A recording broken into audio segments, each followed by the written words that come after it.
Hello, and welcome. Welcome once again to the Secrets of the High Demand Coach podcast. And I am here with yet another high demand coach. We have with us today the one and only LaFon Gooch, who is a globally recognized confidence expert, an international best-selling author, and keynote speaker. She has worked diligently researching and studying cutting-edge strategies to help her clients succeed and take their business to the next level. And Tara has recently delivered her TEDx talk in Nottingham, England, called Gratitude, the Foundation of Confidence. She earned her MBA in Business Analytics from the University of North Carolina at Wilmington and has certificates in management from the University of Notre Dame and a certificate in financial management from Cornell University. Among all those things, she is also the author of her brand new book, Talk Your Way to the Top. Secure the stage, market your talk for success, and transform your life on the famous red dot. Well, Tara, so excited to have you here. Loved getting ready for this episode. Loved getting a look at your new book, which is super exciting. We'll dive into that. And in the book, you kind of open up with this idea of being a thought leader. And a lot of people know what that is, but I found a lot of folks don't either. So we've got a lot of founders, entrepreneurs, leaders listening to this podcast. What is being a thought leader and why does it matter to them? Oh, such a great question. So, a lot of entrepreneurs, coaches, consultants are leaders, right? We have learned immense technical knowledge or skills and abilities to help other people. But then it's about translating that to inspiration, right? Because we can teach people all day long, but are we really inspiring them? Wow. And I feel that one of the best ways to inspire people is through both the written word and the spoken word, being on stage, the one-to-many approach, right? But also with an air of inspiration. You want to transform people's lives. And I found that when people do this, when they take that knowledge, that skill set, ability that they have and transform it and transmute it into a leadership of thought, it really does transform people's lives and cause them to be inspired to take action. Yeah. So there's kind of a couple groups of people, and one of them is, I just want to help people. I just want to. I'm not a thought leader. What would you say to someone who was feeling that way?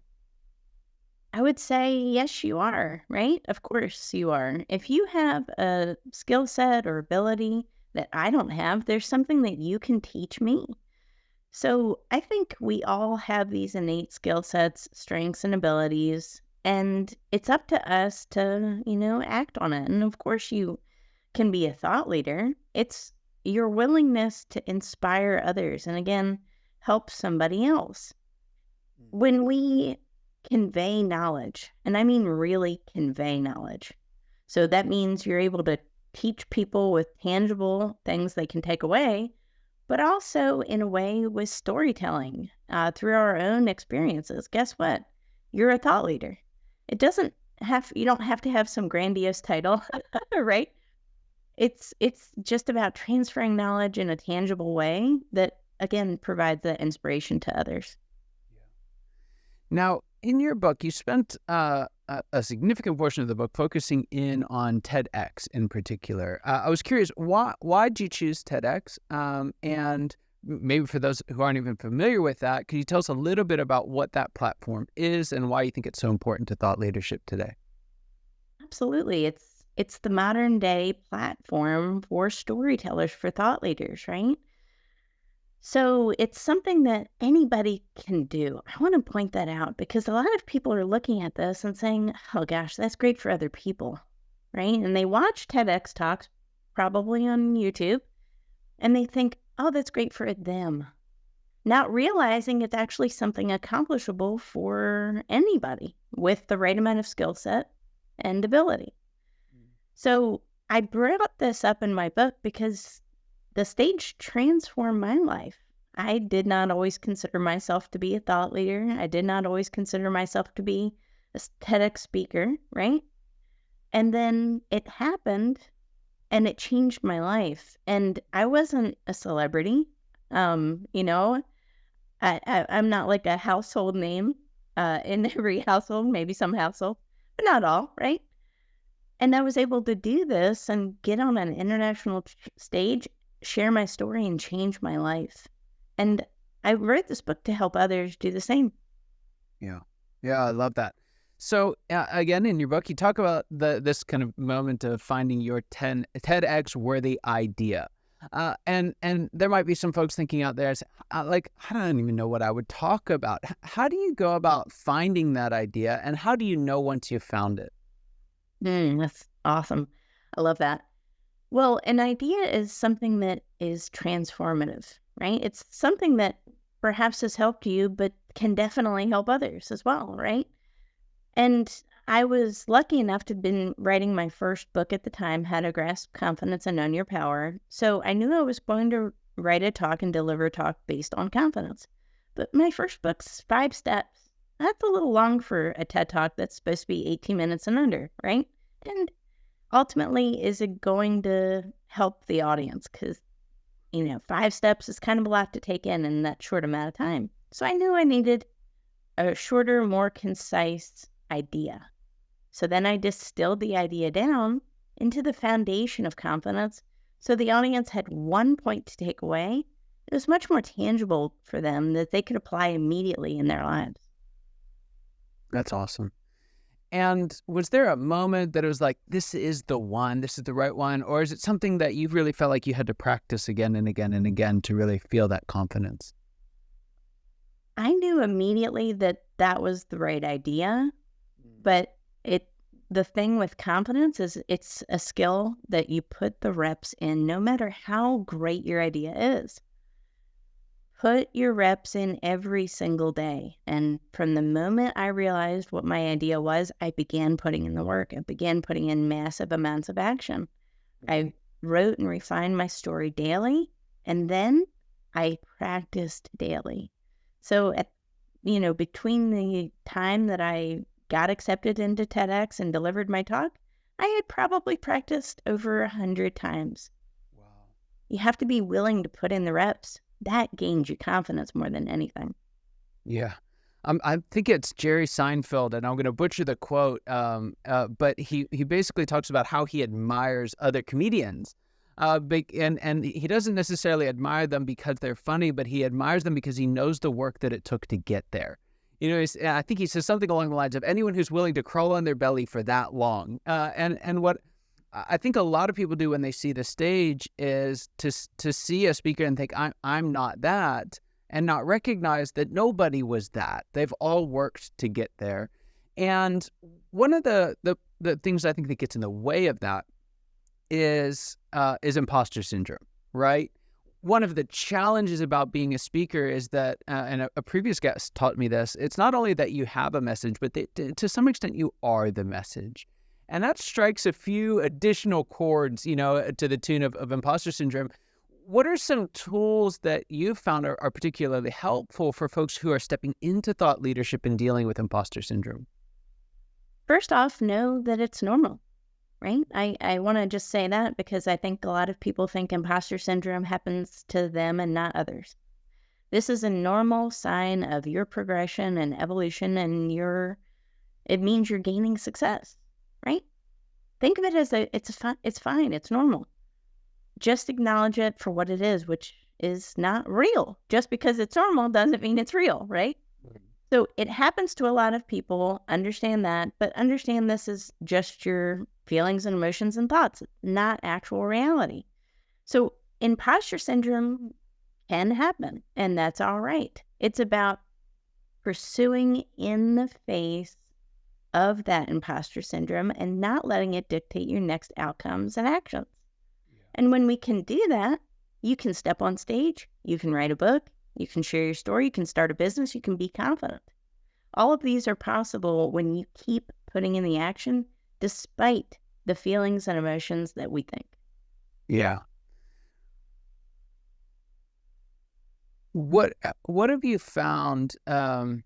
Because we can, I've seen folks make the mistake of thinking that speaking is a solo sport, right? Of kind of doing it on your own. What have you found in terms of community or coaching to be helpful, particularly around this area of imposter syndrome? Absolutely. You don't have to do it alone. And part of the reason I have a global speaker community is for this exact reason. It's to bring us all together in a mastermind, to uplift each other, to show each other the way, right? And we have various speakers in different levels. Some are very high performers. They charge 50,000 or more per keynote. Others are just starting out on their journey. And it's a level of mentorship that you need in that. And when you have this mentorship, when you can come together in a mastermind, you realize you don't have to know everything and know all the answers because you have other people to lean on. And that's so powerful. And that's part of my journey. I didn't start this 10 years ago. This was something that was relatively recent. And I figured out how to do it quickly and efficiently, but also have success. Because of that, I want to mentor others to do the same and have the same level of success and show them that it doesn't have to take 10 years, that with the right guidance and mentorship, you don't have to be solo. You can get through this together. Yeah, that's so true. So true. So there's some folks listening to this and maybe they don't necessarily have aspirations to be on a stage, but they do want to be a more compelling thought leader within their organization or for the people that they lead. What could they take from your book or your journey as a speaker that could help them become a more compelling thought leader? Absolutely. And if you're a leader of an organization, if you're a leader of people, you should be a thought leader. It's your authentic story and your journey that people want to hear about. That's what's going to connect you to others, right? Whether it be employees, partners, investors, friends, clients. Your authentic story and journey, and that's not all the pretty stuff, right? Some of the failures as well, some of the harsher truths you've had to learn in your life. You'll find that sharing those moments and being vulnerable and be willing to be vulnerable will actually connect you like glue to someone else and create a sense of trust in them, in you, that was not actually possible before. So my best advice to leaders is to be authentic and not be afraid to be vulnerable. And it's okay to convey this in speeches, in presentations, because that's what other people respond to. And remember, people buy from other people, which means we want to hear your stories. Yeah. Yeah, that's so good. So, Tara, there's this question I like to ask all my guests, and it is this. What would you say is the biggest secret that you wish wasn't a secret at all? What's that one thing you wish everybody watching or listening today knew? If one person did it, so can you. Stop thinking that you are in this box. This box that you think you're in is imaginary, guys. Guess what? If one person became a billionaire, then it's possible. If one person became a multimillionaire, then it's possible. If someone did it, you can too. The only thing getting in the way of any of our dreams is the action that we take on them. So my biggest lesson is that anything is possible. Don't think something is out of your league. The only person putting you in a box is you. So get out of the box, start taking action, and fulfill the success level that you're meant to fulfill. It's possible for everyone. So, Tara, there's some folks that are listening to this, and they're just, it's that final push that they needed to move in the right direction. They're ready to do it. They're ready to jump in. They need some help along the journey. They need some steps along the way. Tell us a little bit about your book and why you wrote it, who it's for, and where they can get a copy of it. Awesome. Yeah, so my book is available on Amazon. Both of my books are, including my first book. And the first book I wrote is to inspire you to be confident, right? Because I realized that before we do really big things, we need to build a foundation of confidence first. That makes sense, right? So part of what inspires me is helping others achieve that level of confidence, that personal development that they know is within them, that power, that seed of potential. And then I help people unlock that power and purpose in the biggest way possible. So go to Amazon, check out my books. If you're into personal development, becoming the best version of yourself, doing scary things like speaking on the stage, delivering an international TED Talk, writing a book, sharing a story, just developing your personal brand. It starts with confidence. And honestly, that's one of the secrets too that I wish more people knew, is that it's already within you. So sometimes it just takes a coach, a book, a guide to get that out of you. And then once you do, the limitless potential that you have is unlocked. Yeah. So good. So good. Tara, where can folks find out more out about you and the work that you do? Absolutely. You can check out my website, LaFonGooch.com. My company's website is bestbranding.solutions. Fantastic. Thank you so much. For those listening, take a look at the book. It's fantastic. Had a chance to read through it. It's called Talk Your Way to the Top, Secure the Stage, Market Your Talk for Success, and Transform Your Life on the Famous Red Dot. You'll love it. It's great storytelling, great information, super, super practical. I wouldn't miss it for the world. Tara, thanks so much for being here. Just an honor and privilege having you on the show. And for those of you watching and listening, you know that your time and attention mean the world to us. I hope you got as much out of this conversation as I know I did, and I cannot wait to see you next time. Take care.